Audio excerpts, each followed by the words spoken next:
नमस्कार दोस्तों, आज मैं बात कर रहा हूँ एक ऐसी प्रॉब्लम के बारे में जो कि बहुत ही अनरिवील्ड है, जिसके बारे में बहुत सारे लोगों को पता नहीं है। और ये एक बहुत ही ऐसी बीमारी जो दबे पांव हम सबके बीच में आ रही है। इसको हम साइलेंट पेंडेमिक भी बोल सकते हैं। इस बीमारी का नाम है एंटी माइक्रोबियल रेजिस्टेंस, यानी कि जो एंटीबायोटिक्स हम यूज करते हैं वो सारी की सारी इनफेक्टिव होती जा रही है। 18 नवंबर से लेकर 24 नवंबर के बीच में हम anti microbial resistance week, awareness week मना रहे हैं। ये एक ऐसी समस्या है और एक ऐसी ग्लोबल समस्या है जो पूरे संसार को धीरे धीरे अपनी चपेट में ले रही है। तो WHO 2023 के हिसाब से जो एंटी माइक्रोबियल रेजिस्टेंस की डेफिनेशन है, उसमें हम ये कहते हैं कि एक ऐसी एंटीबायोटिक जिससे कि कोई भी बैक्टीरिया, वायरस, फंगस या पैरासाइट को हम मार सकते थे या ट्रीट कर सकते थे या उसे किल कर सकते थे, उसके अगेंस्ट ये एंटीबायोटिक अब काम नहीं कर रही है। तो उसको हम बोलेंगे एंटी माइक्रोबियल रेजिस्टेंस। जिसकी वजह से क्या हो रहा है कि लोगों की क्वालिटी ऑफ लाइफ, लोगों का ट्रीटमेंट और डिजीज बर्डन बढ़ता जा रहा है और सही से उनको ट्रीटमेंट नहीं मिल पा रहा है। करीब देखा गया कि 2019 में करीब 12,70,000 लोगों की डेथ हो गई इस एंटी माइक्रोबियल रेजिस्टेंस की वजह से, क्योंकि उनको सही ट्रीटमेंट नहीं मिल पा रहा था। और ये अंदाजा लगाया जा रहा है कि 2050 में एंटी माइक्रोबियल रेजिस्टेंस यानी कि दिस ड्रग रेजिस्टेंस की वजह से मरने वाले लोगों की संख्या करीब करीब 47 लाख तक पहुंच सकती है।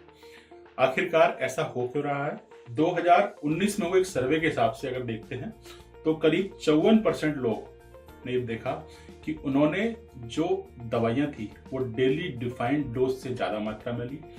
करीब करीब 27% लोगों ने ये माना कि उन्होंने जो भी दवाइयां खाई वो इनअप्रोप्रिएट अमाउंट और विदाउट एनी प्रिस्क्रिप्शन ली। ICMR के एक सर्वे में देखा गया कि जो एंटीबायोटिक्स कॉमन हमारे पैथोजेंस हैं, जैसे कि इकोलाई, स्ट्रेप्टोकोकस, स्टेफाइलोकोकस, जिनके अगेंस्ट इफेक्टिव मानी जाती थी, आज की तारीख में वो ऑलमोस्ट इनइफेक्टिव हो चुकी है। तो ये एक बहुत बड़ी समस्या है जो धीरे धीरे हम सब के बीच में आ रही है। आखिरकार इस एंटीबायोटिक रेजिस्टेंस के पीछे कारण क्या है? तो मुझे लगता है कि हिंदुस्तान के अंदर ये समस्या और ज्यादा है, क्योंकि हमारे यहाँ पर ओवर द काउंटर मेडिसिन आराम से मिल जाती है। लोग विदाउट डॉक्टर प्रिस्क्रिप्शन के बिना भी मेडिसिन को यूज करते हैं और ओवर यूज करते हैं, जिसकी वजह से जो मेडिसिन जहाँ पे यूज होनी चाहिए थी अब वो वहां पे यूज नहीं हो पा रही है या पे कामयाब नहीं हो पा रही है।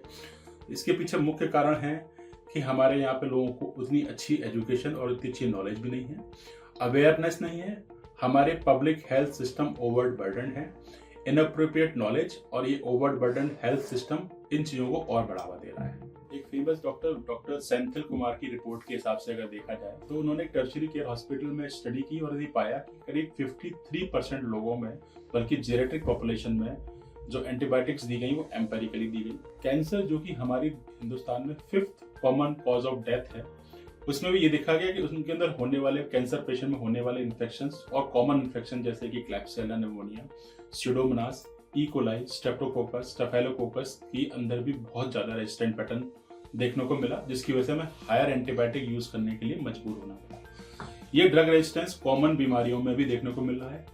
करीब 53% लोग, बच्चों में भी देखने को आजकल MDR रेजिस्टेंस पैटर्न देखने को मिल जाता है because of high use of antibiotic. 2019 में हुए एक सर्वे के हिसाब से देखा गया करीब 53 लाख बच्चों की डेथ हुई दिस रेजिस्टेंस पैटर्न के चक्कर में। तो ये एक बहुत ही बड़ी ग्लोबल समस्या बनती जा रही है और आने वाले समय में और भी विकराल रूप धारण कर लेगी। तो आखिरकार इस समस्या से बचा कैसे जाए, इसके लिए हमें कुछ ऐसे प्रिकॉशंस लेने पड़ेंगे जो कि बहुत ही जरूरी और बहुत ही नेसेसरी है। सबसे पहला, कोशिश करें कि ओवर द काउंटर मेडिसिन ना लें। आप कोशिश करें कि हमेशा प्रिस्क्राइब्ड मेडिसिन ही खाएं। हमें अपनी सरकार से जो द्वारा जारी की गई लिस्ट है जिसमें एसेंशियल मेडिसिन हैं, उन्हीं को यूज करें। अगर आप हायर एंटीबायोटिक यूज करें तो प्रॉपर प्रिस्क्रिप्शन के थ्रू ही लें। Public awareness and community engagement बहुत जरूरी है इस तरह के लोगों के लिए, ताकि हमारी जनरल पॉपुलेशन में इस तरह की अवेयरनेस फैले कि बिना बात की और बिना चीजों के लिए एंटीबायोटिक ना ली जाए। हमें जगह जगह इस तरह की इन्फॉर्मेशन को फैलाना होगा।